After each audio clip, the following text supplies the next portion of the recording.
Miss Kabaklita! With Tita Cora and Kapitana Sisa.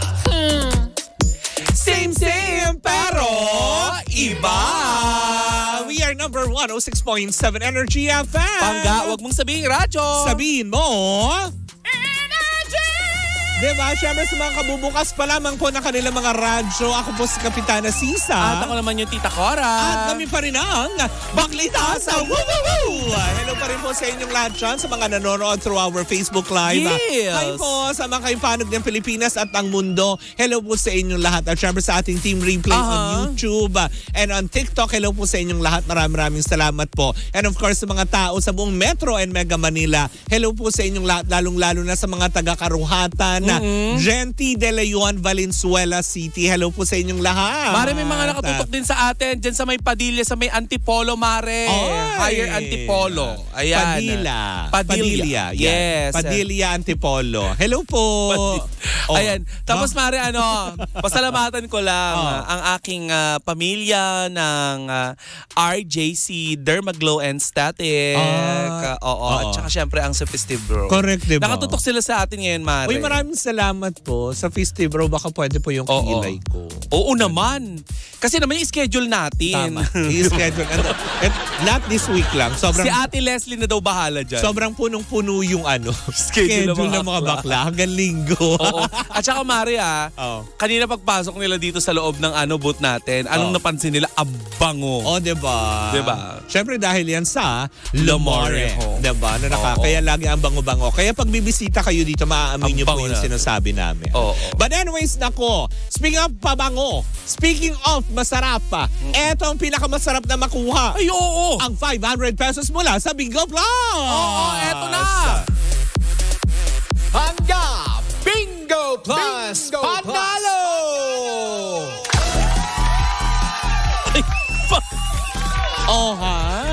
Siyempre, ang ating pangga Bingo Plus Panalo ay hatid pa rin sa atin ang Bingo Plus! Bingo sa saya, plus sa panalo!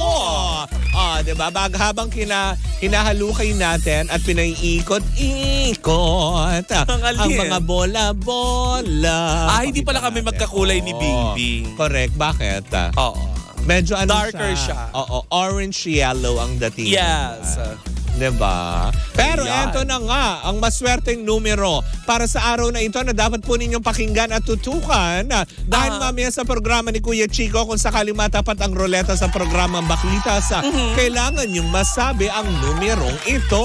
Alin? At syempre, ayan na po ang ating mahiwagang numero para sa programang Baklitas ay 37. Ulitin lang po namin ang numerong lumabas sa programang Baklitas ay 37. Diba? Kaya dapat po ninyong tandaan at pakinggan ang numerong 37. Dahil, ulitin ko lang, pag natapat sa programang Baklitas ang roleta, kailangan po ninyong masambitan para makuha ang premyong 500 pesos.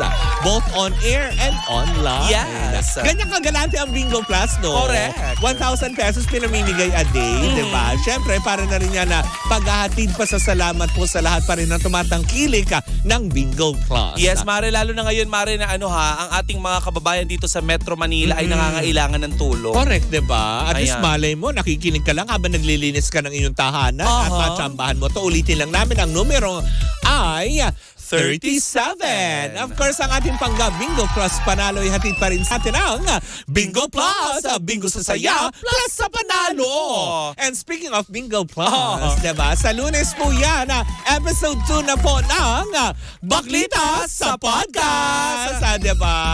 Powered by Bingo Plus, Bingo sa saya, plus sa panalo. Sa Spotify po yan, kaya kung hindi ka pa po nakaka-follow sa Baklitas on Spotify, i-follow mo na dahil on Monday ang ating episode 2, ayan, ay mapapanood yun na. Correct. Gusto niya na totoong bardagulan na sa Spotify ng Baklitas yan. Diba? Bye, Bing Bing! Bye! Ay, ba't ako nagbababay sa'yo? Hindi ako yun. Hindi ka sasagot.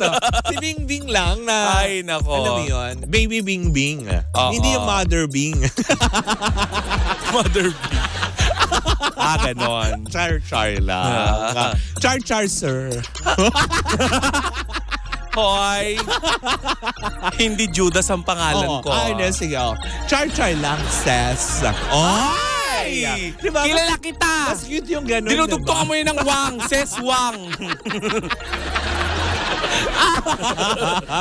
Pero Ay, nako. eto na, mukhang hindi masaseswang ang ibabalita mo for today video. Ay, hindi mare. Walang iyak. Ano daw yun? Eto nga mare, ang PBB House, mare, ay Bakit ano nangyari? Bakit? OA. So, OA. Nakamove on na yung mga nabaha. Okay. Ha? Binaha talaga? Kasi nga mare, ang PBB House ay pinasok din ng baha dahil sa hagupita ng bagyong Karina. Hindi nakaligtas, ano? Oo, alam mo ba mare, eto nakakaloka. Oo. Kasi nga 'di ba kaliwat kanan ng pagbabalita natin itong mga nakaraang araw sa naging epekto ng bagyong Karina dito sa Metro Manila at sa labas o karatig na bayan ayan ng Quezon City. Ngayon mare, itong PBB House ay hindi rin nakaligtas sa pagbaha sa loob ng bahay ni Kuya. Ano yung mga numero na yun? Numero ba ng Bingo Plus yun? Ay saan? Hindi. Ayun Hindi, parang part yata yan ng kanilang show. Okay. Oo. Kaya naman mare, talaga namang may mga netizen pa rin mare kasi nag-trend sila mare Binaha. sa Twitter na ngayon ay X na. Ayan na may mga netizen na nagsasabi na palpak daw di umano yung kontraktor. ang pagkakagawa ng PBB House. Kasi diba ilang bagyo na dumaan na ilang taon na rin yan. Never na-experience ng mga housemates. Yes, mare. Pero eto, mare, di ba kahapon ay nabanggit ko nga na meron talaga mga pagbabago nga sa ating klima. Oo nga. Yes. At sobrang excessive, mare. Excessive. Hindi sobrang excessive. Parang na yun, redundant. Excessive, mare, yung natanggap natin or ulan? na ulan. Kaya naman, mare, hindi naman siguro sa pagiging palpak ng naging contractor. Pero, syempre, dahil nga napakalakas ng ulan, correct, di ba? At saka, magdadalawang araw na umuulan, hindi, mare. tsaka mare, di ba? Ang Quezon Avenue, binaha. Yes. Na malapit yan, papunta dun sa Mother Ignacia. Oo. At isa, mare, sa naging dahilan ng pagbaha sa loob ng bahay ni Kuya ay ang pagtulo ng bubong. Oo. In fairness. Ayan, ayon nga mare sa kaya Alex Asuncion, ayan mare, na business unit head ng PBB ay ligtas naman ang mga housemate ngayon. That's good. At kasalukuyan pa rin nilang inaayos or naayos na ang mga hindi tama or yung mga bagay na makakapagdulot pa ng pagbaha sa loob ng bahay ni Kuya. At saka alam mo sa mga housemates. alam mo mare, ito yung mga pangyayari na talagang ipapakita sa telebisyon na ang PBB ay hindi talaga scripted. Diba? Kasi mare, kung scripted yan, ipapakita pa ba yung baha? Yung binaha talaga diba? sila. Actually, di ba parang pagkakasabi, yung water na yon is tanggaling na dun sa pool. Na umapaw na talaga siya. Diba? Yung talaga ang realidad ng pagiging Pilipino, binabaha tayo dito sa Pilipinas. Tama. Kasi, di ba, tropical country tayo, mare, na dinadaanan tayo ng napakaraming bagyo, di ba? Correct, di ba? Dahil ba PBB House, hindi na pwedeng bahain? Kasanayan na po natin yan. Parte na ng bawat Pilipino ang tubig baha na yan. Correct. At dapat nga, di ba, parte ng pagiging Pilipino ang pagiging baha. Hindi kumpletong experience mo. Kung hindi ka nababaha. Yes. At hindi ka nagkaroon ng leptospirosis. Pero alam mo, Mari, sabi nga nila, makakaiwas ka daw ng leptospirosis. Kung ang iapak mo yung right.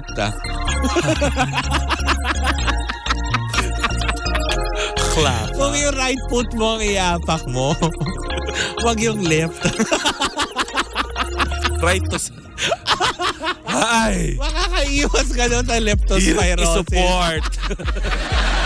Makakaiwas ka doon, kaya dapat lang pag may baha, right foot ang apak. At saka ito pa, Mare, may mga parte pa rin ng ng Metro Manila na lubog pa rin sa tubig baha. Correct, diba? Kaya naman, Mare, isa pa to sa pwede nating ipayo sa lahat ng ating mga panggano na pag-uusapan na lang din naman natin ang pagbaha.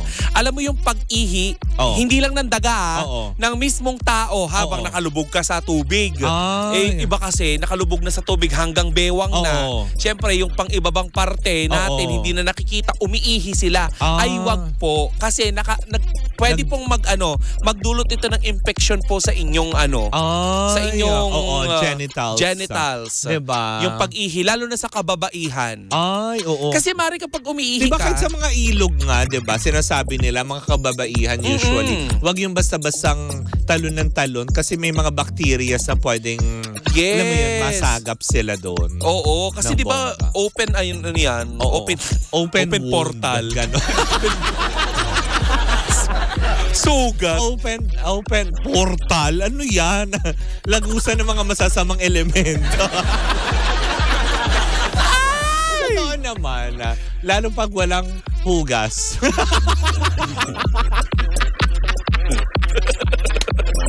Lagusan ng mga masasamang elemento ang portal na yan. Oo. Pero yun na nga, Mare, balik tayo sa PBB, no? Sa mga nagsasabi naman na palpak yung pagkakagawa ng PBB house, di ba? Hindi naman nila alam na ganyan ang mangyayari at ganyan kalakas yung bagyo. Correct, di ba? Di ba?